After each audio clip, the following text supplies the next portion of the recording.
Hello friends, स्वागत है आपका इस चैनल पर। तो आज का हम ये जो क्लास होने वाला है ये इंग्लिश का होने वाला है और इंग्लिश में आपका 10 सब्जेक्टिव प्रश्न बताने वाले हैं आपकी परीक्षाओं के लिए, जो बहुत ही ज़्यादा खास होगा, इंपॉर्टेंट होगा, वही बताने वाले हैं। चलिए देखना स्टार्ट करते हैं। उससे पहले आप लोगों को से निवेदन है कि एक शेयर जरूर कर देंगे, अपने दोस्तों के पास पहुँचा देंगे, शेयर कर देंगे और इसको लाइक जरूर कर लेंगे। जब भी आप किसी भी क्लास करें तो उसमें लाइक जरूर किया करें। लाइक करने से होता है कि वो जो वीडियो होती है और भी स्टूडेंट के साथ वो पहुँचती है। चलिए देखते हैं सबसे पहला प्रश्न। और इस तरह से आपको हिंदी और इंग्लिश दोनों में बताते हुए चलेंगे। बहुत सारे स्टूडेंट की भी ये प्रॉब्लम होती है कि इंग्लिश उनको समझ में ही नहीं आती है। तो हमारे यहाँ पे ये प्रॉब्लम को तो देखने के लिए कोई जगह नहीं मिलती, क्योंकि यहाँ पे हम हिंदी और इंग्लिश, ऊपर इंग्लिश और नीचे हिंदी, ये साथ साथ हमेशा जब भी हम पढ़ाते हैं, अब तो जब भी पढ़ा रहे हैं हमेशा हम ऐसे ही पढ़ाते हैं। तो आपको कभी दिक्कत वाली तो बात इंग्लिश में यहाँ होने की संभावना है नहीं। चलिए देखते हैं सबसे पहला प्रश्न। How are the ways of managing child birth in traditional society useful. देखिए ये कहाँ से लिया गया, ऊपर भी नाम भी लिख दिया गया, अ चाइल्ड इज बोर्न से लिया गया है, ताकि अब कन्फ्यूजन ना हो। अ चाइल्ड इज बोर्न से लिया गया है, यानी इस कहने का क्या मतलब है? कहने का मतलब है कि पारंपरिक समाजों में प्रसव प्रबंधन के तरीके किस प्रकार उपयोगी होते हैं। प्रसव प्रबंधन यानी कि प्रसव क्या मतलब है? प्रसव यानी कि, चलिए वो आप प्रसव जो है ना आपको लिख के बता देते हैं। चलिए ये आपका है प्रसव, मान के चलिए ये आपका प्रसव है, ये आपका है प्रसव। चलिए इसका डिफिनेशन लिखते हैं। प्रसव यानी कि बच्चा होने की प्रक्रिया, बच्चा होने की प्रक्रिया को, कि बच्चा होने की प्रक्रिया को हम बोलते हैं प्रसव। यानी जब बच्चे का जन्म होता है तो उसे हम बोलते हैं क्या? प्रसव क्रिया। उसे हम बोलते हैं प्रसव क्रिया। अब समझ चुके होंगे प्रसव क्रिया यानी कि वही जो होता है प्रसव प्रबंधन, यानी कि बच्चे का जन्म का जो प्रबंधन है उसके बारे में बात हो रही है। चलिए देखते हैं, अब आगे देखते हैं। यानी कि पारंपरिक समाज में प्रसव प्रबंधन, जब बच्चे के जन्म के जो उसका जो तरीके होते हैं, उसके प्रबंधन होते हैं, उसका किस प्रकार वो उपयोगी है, किस प्रकार हम उसे यूज करते हैं, तो उसके बारे में बताया जब पूछा जा रहा है तो कैसे लिखना है। मान चलिए ये जो प्रश्न आपके एग्जाम में आ जाता है तो आपको लिखना कैसे है? ऐसे इंग्लिश का याद करना बहुत टफ होता हुआ हम मानते हैं, लेकिन आपको लिखना कुछ इस तरह से किया, आपको जो हिंदी में लिखना है उसको कन्वर्ट कर देना है। अब इसमें आर, इज, बाई, ये सब आपको वेज यूज इन ये सब लगा देना है आपको, ताकि लगे कि हाँ पूरा इंग्लिश में स्मार्ट बच्चा है। इस तरह से चलिए इसको सही में कैसे लिखेंगे? There are several ways by which child birth is managed is traditional society. Their useful stem directly from the fact that they are socially and culturally accepted by the society, and the mother does not have the psyche burden of inventing the procedures। इसका है देखिए हिंदी में, पारंपरिक समाज में प्रसव प्रबंधन के किस तरह उपयोगी है। तो पारंपरिक समाज में बच्चे का जन्म को प्रबंधित करने के कई तरीके होते हैं। बहुत सारे, सभी जो जगह के अलग अलग इनके तरीके होते हैं। हमारी तरह हमारे यहाँ पे अलग है, आपके तरफ यहाँ अलग होंगे। यानी कि हमारे यहाँ होता है बच्चे जन्म पे नेमिंग सेरेमनी, जो नाम रखने का 6 दिन पर रखा जाता है, आपके यहाँ पता नहीं कितने दिन रखा जाता है। अभी सभी की जगह होता है ये अलग अलग होती है। उनकी उपयोगिता, उनकी उपयोगिता है सीधे इस तथ्य से उपजी है कि वे समाज द्वारा सामाजिक और सांस्कृतिक रूप से स्वीकार किए जाते हैं और माँ पर प्रक्रियाओं को फिर से आविष्कार करने का मानसिक बोझ नहीं बढ़ता है। यानी कि पहले क्या माना जाता है, जब भी ये जो आपका समाज होता है, अ चाइल्ड इज बोर्न में ये बताया गया है कि जब भी कोई लड़की का शादी होता है तो जब तक वो जो परिवार में जहाँ पे जाती है अपने ससुराल रहने के लिए, तो जब वह एक बच्चे को जन्म नहीं दे रही तब तक उनको उस परिवार के सदस्य के रूप में नहीं समझा जाता है। हमेशा वह पर दबाव दिया जाता है, उसमें ताना मारा जाता है कि ऐसे वैसे बाँस वैसे बहुत कुछ बोला जाता है। तो जब वो बच्चे का जन्म दे देती है उसके बाद क्या होता है, वो अपने फैमिली के सदस्य को समझाने लगता है। पहले क्या होता था, जो वो जाती है तो बुलाने में भी क्या लगता है, कुछ अजीब से लगता है। लेकिन मान के चलिए कोई अगर बच्चा हो गया, दूसरा नाम हो गया, मान के चलिए मोनू हो गया, तो बोलता है ना कि अरे मोनू के माई, इस प्रकार से बोलते हैं ना। तो इसी प्रकार से होता है कि तभी उसके जो फैमिली का जो मेंबर होता है वो एक्सेप्ट कर लिया जाता है, नहीं तो एक तरह से नहीं एक्सेप्ट किया जाता है। हाँ शादी तो हो चुका और रह भी वहाँ सकती है, फिर भी वो बहुत सारी उनको प्रॉब्लम को फेस करना पड़ता है। ऐसा ऐसा हमारे समाज में, हमारे कल्चर है, हमारे ऐसा देखने को मिलता है। तो ये था हमारा पहला प्रश्न कि how are the ways of managing child birth in traditional society useful. कि हमारे पारंपरिक समाजों में, जो हमारे पारंपरिक जो समाज है, ये जो राइटर है अ चाइल्ड इज बोर्न वाले, तो इनका नाम है जर्मन गिरी। तो ये बेसिकली का ऑस्ट्रेलिया से, तो हो सकता है वहाँ की बात कर रही होगी। और सभी देशों की अलग अलग, इंडिया की अलग अलग है, पाकिस्तान के अलग अलग है, बात करें चाइना के अलग अलग है, यूएस के अलग अलग, सभी का अलग अलग है, कोई सेम नहीं है इसका। चलिए आगे देखते हैं अगला प्रश्न। अगला प्रश्न आ चुके हैं अगला प्रश्न पर। ये देखिए दूसरा प्रश्न, ये आपका how free is the press से लिया गया है। How free is the press से देखिए, are there restrictions on press in time of war. यानी कि क्या युद्ध के समय जब प्रेस पर प्रतिबंध होते हैं, जो प्रेस यानी कि प्रेस का कहना मतलब युद्ध होते हैं, जब प्रेस होते हैं मीडिया वाले जो होते हैं, हमेशा जब भी कोई लड़ाई हुई माइक ले पहुंच गए, सर कुछ बोल दीजिए, कुछ बोल दीजिए, कुछ बोल दीजिए, कि आप क्या चुनाव लड़ने वाले हैं, क्या आप ये करने वाले, बहुत इतना दबाव दिया जाता है, कुछ आदमी कुछ ना कुछ बोल ही देता है। अतः उसको जो मांग बोलिया कि कोई एक बहुत ही फेमस टीचर है अवध ओझा, उस पर आप चले गए तो उसमें पूछा कि क्या आप चुनाव लड़ने वाले, क्या चुनाव लड़ने वाले, प्रयागराज से लड़ रहे हैं, परबतगंज से लड़ रहा है, और वो जो बोल दिया हाँ मैं लड़ रहा हूँ, और उसमें आप लिख दिए टाइटल में ऊपर जो थंबनेल होता है ना उसमें लिख दिए कि अवध ओझा लड़ रहे हैं क्या परपतगंज से चुनाव, और उसमें चुनाव लड़ लिया। अब सब आदमी उसमें देख रहा है कि कैसे लड़ रहा है, लेकिन इतने दबाव मीडिया वाले जो होते हैं बोलते हैं किसी आदमी पर कि कुछ ना कुछ वो बोल देता है, और बोल देता है तो फिर हो जाते हैं शुरू। इसे बोलते हैं how free is the press, माने कि जो प्रेस बोलते हैं उसको जो न्यूज़पेपर बोलते हैं वही। तो are there restriction on press in time of war, यानी कि क्या युद्ध के समय प्रेस पर प्रतिबंध होते हैं। तो बताना है क्या आपको कैसे एग्जाम लिखने के लिए, yes the press censorship is impose during the time for to ensure that क्या है कि rumours do not get spread out, यानी कि आपको बता देता है कि yes the press censorship is impose during the time of war to ensure that rumours do not get spread out, यानी कि हाँ प्रेस सेंसरशिप युद्ध के समय लगाई जाती है, युद्ध के समय इस पर लगाई जाती है, कोई मीडिया वाला कहीं के पास नहीं पहुंचेगा, सवाल जवाब नहीं करेगा, कोई न्यूज़ नहीं फैलेगा, इस प्रकार से प्रतिबंध लगाई जाती है ताकि यह सुनिश्चित किया जा सकता है कि अफवाह ना फैले। बहुत सारा अफवाह हो जाता है, यहाँ पे युद्ध हो रहा है और यहाँ पे मान चलिए आपको उदाहरण के लिए ये आपका ये हो रहा है यूएसए और आपका ये हो रहा है आपका इंडिया, ये हमारे इंडिया है, समझ लिए ऐसा युद्ध हो रहा है और इसमें यूएस जीत रहा है, यूएस जीत रहा है, और मीडिया वाले यहाँ पे आ जाएंगे और कहें सर कौन जीत रहा है, सर कौन जीत रहा है, इस बोलने लगेंगे तो क्या हो जाएगा, तो कह देगा कि हाँ इंडिया जीत रहा है, इंडिया हार रहा है बेसिकली, और बोल देगा कि इंडिया जीत रहा है, तो पूरा अफवाह फैल जाएगा ना पूरा कि हाँ इंडिया जीत रहा है। इस प्रकार से बहुत लोग नाच लगेंगे, झूमने लगेंगे, इस प्रकार की सिचुएशन जो होती है वो देखने को मिलती है यहाँ पे। चलिए आगे देखते हैं। आगे ये जो प्रश्न है कि are there restriction on press in time of war, यानी कि क्या कि yes the press censorship is impose during the time of war to ensure that news do not get spread out, यानी कि हाँ प्रेस सेंसरशिप युद्ध के समय लगाई जाती है ताकि यह सुनिश्चित किया जा सके कि अफवाह न फैले, इसीलिए कि यह लगाई जाती है। आगे अगला प्रश्न, what do you mean by the term free press, ये what do you mean by the term free press, स्वतंत्र प्रेस शब्द से आपका क्या तात्पर्य है। स्वतंत्र प्रेस यानी कि जो प्रेस जो है ना, जो न्यूज़ पेपर वो फ्री होना चाहिए, उस पर किसी प्रकार का दबाव नहीं होना चाहिए। तो इस पर क्या होता है, the free press usually refers to the freedom of the press in restrictive of technical way that is freedom from direction and censorship by the government, यानी कि स्वतंत्रता प्रेस से तात्पर्य आमतौर पर प्रतिबंधात्मक या तकनीकी तरीके से प्रेस की स्वतंत्रता से है जो सरकार द्वारा निर्देश और सेंसरशिप से मुक्ति है। इसे बोलते हैं कि स्वतंत्रता प्रेस से आप क्या समझ, यानी कि वो जो प्रेस होता है, जो न्यूज़पेपर होते हैं, इसमें बहुत सारे का दबाव होते हैं कि तुम्हें यही छापना है, गलत भी खबर है तो उसको पैसे के लिए ताकि वो अखबार जो वो बेचा जा सकता है, बहुत लोग खरीदे, इसलिए गलत भी खबरें को अफवाह फैलाया जाता है कि यानी इतने बड़े, यानी कोई फेमस आदमी है वो बहुत अच्छा काम कर रहा है, उसके बाद में उसको ट्रोल करने लग गए, बहुत सारे संत महात्मा उसको बहुत लोग ट्रोल करते ही करते हैं, और उसको बता दिए कि ये ढोंगी, ये पापी, ये ऐसा वैसा बहुत सारा बोलते ताकि लोग जो न्यूज़पेपर हो सके उसको अपने पास खरीद सके, उसको पढ़ सके, हाँ कि ये खबर है, इसलिए ऐसा किया था, इतनी अफवाह फैलाई जा रही है। अगला प्रश्न देखिए, ये प्रश्न, how with modern civilization the mean of enjoyment increased, ये प्रश्न है कि ideas that have help Mankind से लिया गया है, जिसको ब्रेटन रसल लिखे गए हैं, साथ साथ आपको चैप्टर का नाम लिख दिए हुए ताकि आपको कन्फर्म हो, आप थोड़ा सा कन्फ्यूज ना हो क्योंकि एग्जाम टाइम चल रहा है इसलिए। The means of enjoyment such as क्या कि poetry, music, wine, football became available to us with growth of civilization, but the question is whether they have made us happier than earlier, यानी कि आधुनिक सभ्यता के साथ आनंद के साधन कैसे बढ़े हैं, आधुनिक सभ्यता के साथ जो आनंद के साधन वो कैसे बढ़े हैं। तो लिखना है कि the mean of enjoyment such as poetry, music, wine, football became available to us with growth of civilisation, but the question he whether have made us happier than earlier, यानी कि सभ्यता के विकास के साथ, सभ्यता जो है कल्चर जो विकास कर रही है उसके साथ संगीत, शराब, फुटबॉल जैसे आनंद के साधन हमारे लिए उपलब्ध हो गए हैं, लेकिन सवाल यह है कि क्या इनसे हम अब पहले से ज़्यादा खुश हो हुए हैं या फिर नहीं, इसके बारे में सवाल है। तो ये प्रश्न आपके एग्जाम में आ सकती है, तो इसको थोड़ा सा देख लेंगे, रटना तो बिल्कुल भी नहीं है।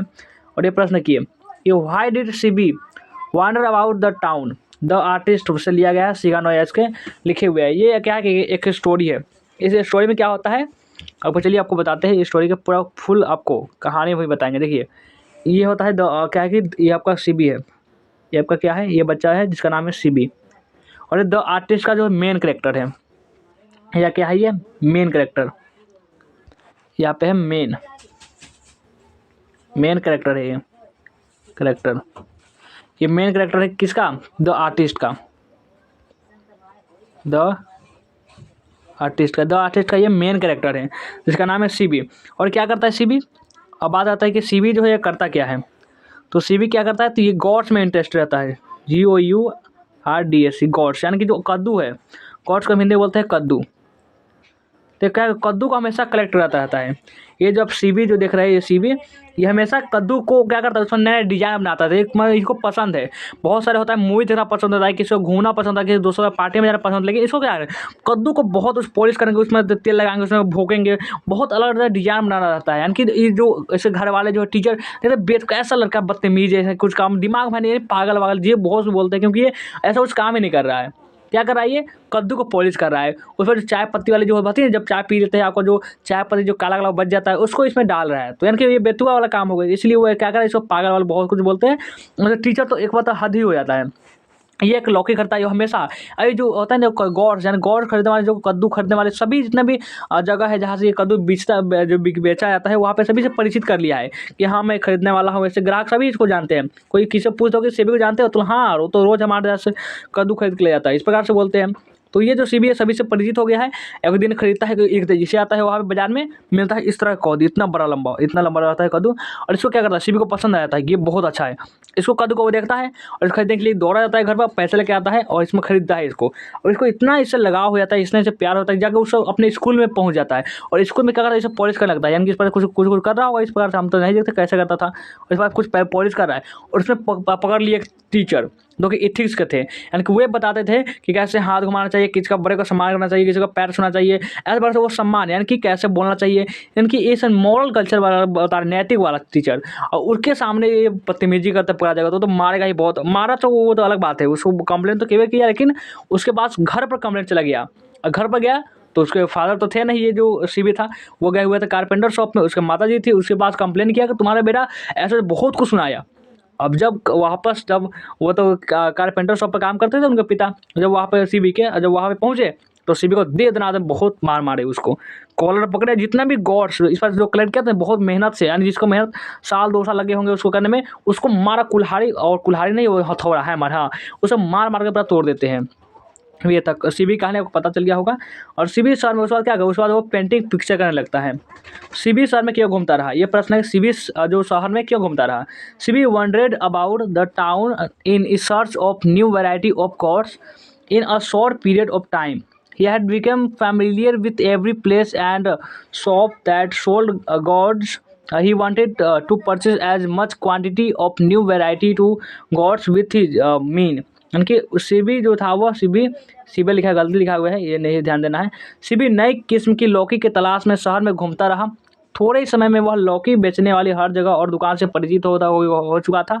वह अपनी क्षमता के अनुसार नई किस्म की लौकी खरीदना चाहता था, लेकिन नया नया किस्म का, अब एक ही किस्म का लौकी खरीदेंगे तो वो बोर हो जाएगा, इसलिए वो नया नया तरीके से खरीदना चाहता था।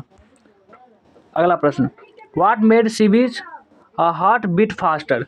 What made CB heart beat faster, इसका क्या मतलब है। इसका मतलब जो होगा कि सीबी का दिल तेज़ी से क्यों धड़क रहा था, क्यों तेज़ी से धड़क रहा था, क्यों, इसका क्या मतलब था। ऐसे दिल तो सभी का धड़कता है, किसी का तेज़ी से धड़कने लगता है, किसी का लड़की आने धड़क लगता है, तो किसी को डर के मारे, तो बहुत सारे लोगों का धड़कता है। आपका भी होगा, आपका भी अगर गर्लफ्रेंड होगी तो आप धड़कते हो जब उसके पास बैठते होंगे, तो ऐसा होता है सभी के पास। या फिर आप लड़की है तो आपके बॉयफ्रेंड होगा तो उसके पास बैठते होंगे। हाँ एक और बात, चलिए जब बात आ ही चुकी है चलिए आपको वो भी डिस्कस करते हैं कि ये आपको जीएफ का मतलब क्या होता है। जीएफ का आप सही समझ लें, जीएफ यानी कि गर्ल, जीएफ यानी कि गर्ल, और फ्रेंड यानी कि फ्रेंड यानी कि इसका मतलब क्या होता है, इसका मतलब होता है कि गर्लफ्रेंड यानी कि लड़की दोस्त। ऐसा नहीं कि बहुत सारे, यही आपको कन्फ्यूजन, गर्लफ्रेंड समझने में आप समझते हैं कि ये प्रेमिका, वैसा बात नहीं होती, ये मित्र, इसका मतलब मित्र, यानी कि मित्र। फिर भी मित्र कैसा वाला मित्र, यानी लड़की मित्र हमेशा जो होती है सभी का जाती है कि अगर लड़का है तो वो लड़का से ही दोस्ती करेगी, लड़की से दोस्ती करेगी, इस प्रकार से। और गर्लफ्रेंड का भी यही मतलब होता है, क्या जीएफ का, जीएफ और बीएफ, इसका होता है मतलब लड़का दोस्त, और इसका मतलब होता है लड़की दोस्त, इस प्रकार से इसका मतलब होता है लड़की दोस्त। तो ज़्यादा आप कन्फ्यूजन में रहिए कि ये होता है गर्लफ्रेंड भी कुछ नहीं होती है, सभी दोस्त का ये नाम है। आप बहुत सारे अफवाह फैल चुका है, माइंड सेट बन गया है कि गर्लफ्रेंड यानी कि प्रेमिका और बॉयफ्रेंड यानी कि प्रेमी, इस प्रकार से बन गया है, लेकिन ऐसा कुछ होता नहीं है, ऐसे आप लोग बोलते हैं बस। वही देखिए कि जब शिवी बाजार में अलग अलग किस्म की लौकी देख रहा था तो उसे अचानक उसकी नज़र एक लौकी पर पड़ी जो लगभग 5 इंच लंबी और अनोखी थी। उसमें कुछ खास बात भी थे जिसका देखकर शिवी का दिल तेजी से धड़कने लगा। इतनी अच्छे कद्दू, यानी जैसा वो काम करता है वैसे ही दिखता है ना, इसलिए। अभी देखिए अगला प्रश्न है कि name two sources of revenue newspaper usually service on. ये भी आपका हाफ द प्रेस लिया गया है, कि प्रेस कितना स्वतंत्र है, इस चैप्टर से लिया गया है। तो समाचार पत्रों की आय के 2 स्रोतों के नाम बताइए, कि समाचार पत्रों जो आय जहाँ से वो समाचार पत्र एक तरह से निकलता है उसके 2 नाम लिखना है। तो the 2 sources are the advertisers and person to company that owner the newspaper, यानी कि वो 2 स्रोत हैं। एक विज्ञापनदाता तो उसमें विज्ञापन डालते हैं, और जो उसमें जो विज्ञापन आप जानते हो उसमें नहीं जानते हो आप जो गूगल हो उस पर सर्च कीजिएगा, विज्ञापन के बारे में पूरी जानकारी आपको मिल जाएगी। विज्ञापनदाता और वह व्यक्ति जो कंपनी के समाचार पत्र का मालिक होता है, जो क्या करता है, जो छापता है, क्या होता है, जो इसका मालिक होता है, जो इसका बेचवाता है, यानी वो जो चाहेगा वही छापा जाएगा। ऐसा ही मान लो न्यूज़ पेपर है जिसका नाम है क्या है कि नाम है कि क्या नाम बोलता है, हाँ मान लो क्या कि एक तरह से मालिक ही नाम है, उसका मालिक समझ लिए, मालिक ही नाम है। तो वो क्या किया, उसके बाद कोच ने कहा दिया कि ये मालिक है बहुत खतरनाक है, तो आओ इसको सभी को बताना चाहिए। और अपने बारे में थोड़ी छाप देगा कि मैं करप्ट हूँ, मैं पैसा लेता हूँ, मैं गलत खबर छाप दिया, अपने बारे में कभी छाप ही नहीं सकता गलत, हमेशा वो अपनी तारीफ ही करेगा, लेकिन दूसरे के बारे में वो जरूर छापेगा। इसलिए तो जो उसके मन में आया वो छाप देगा, सिर्फ पैसे की वजह से, ऐसा वैसा होता है। ये अगला है कि what are the 2 basic assumptions, क्या कि एसम्पशंस अबाउट द पब्लिक, यानी जनता के बारे में 2 बुनियादी धारणाएं क्या है। जनता के बारे में 2 बुनियादी धारणाएं क्या है, चलिए इसके बारे में हम बात करते हैं। ये प्रश्न किए what are the 2 basic assumptions about to public, यानी कि जनता के बारे में 2 बुनियादी धारणाएं क्या है। The 2 basic assumptions about the public are that it lacks it wit and can be made to believe anything, यानी कि जनता के बारे में, यानी कि पब्लिक के बारे में 2 बुनियादी धारणाएं बतानी है। जो उसमें बुद्धि का अभाव, यानी कि बुद्धि का अभाव होता है, बुद्धि की कमी होती है, और उसे किसी भी बात पर विश्वास दिलाया जा सकता है कि ऐसा वैसा हो रहा है। वहाँ पे बता दे रहा है कि जो है प्रयागराज जो है उसमें युद्ध चल रहा है, क्या चल रहा है, युद्ध चल रहा है। चलिए इसको उदाहरण से समझाते हैं आपको। प्रयागराज, ये देखिए प्रयागराज, ये है प्रयागराज, इसमें क्या युद्ध चल रहा है, मांग चलिए इसे बताया जाता है कि इसमें युद्ध। चलिए आपको अलग कलर से लिखते हैं ताकि समझ में नहीं आएगा। देखिए इसमें होता है युद्ध, मान चलिए इसमें युद्ध चल रहा है और मत बता दीजिएगा। लेकिन अब बात करें तो क्या है, प्रयागराज में भी अभी कुंभ चल रहा है, यानी कि कुंभ मेला लगा हुआ, तो उसमें मान चलिए आप जनता को बता दिया कि इसमें युद्ध चला है, और बहुत सारे लोग विश्वास भी कर लेंगे, और वो बताएगा न्यूज़पेपर के माध्यम से बता दिया जाए कि हाँ ऐसा तो हो रहा है। इतनी मूर्ख जनता है यहाँ की। और जनता के बारे में 2 बुनियादी धारणाएं बताने हैं, तो बता ही दिया कि बुद्धि का उसमें अभाव है, जो उसमें कहा जाए वही मान लेती है।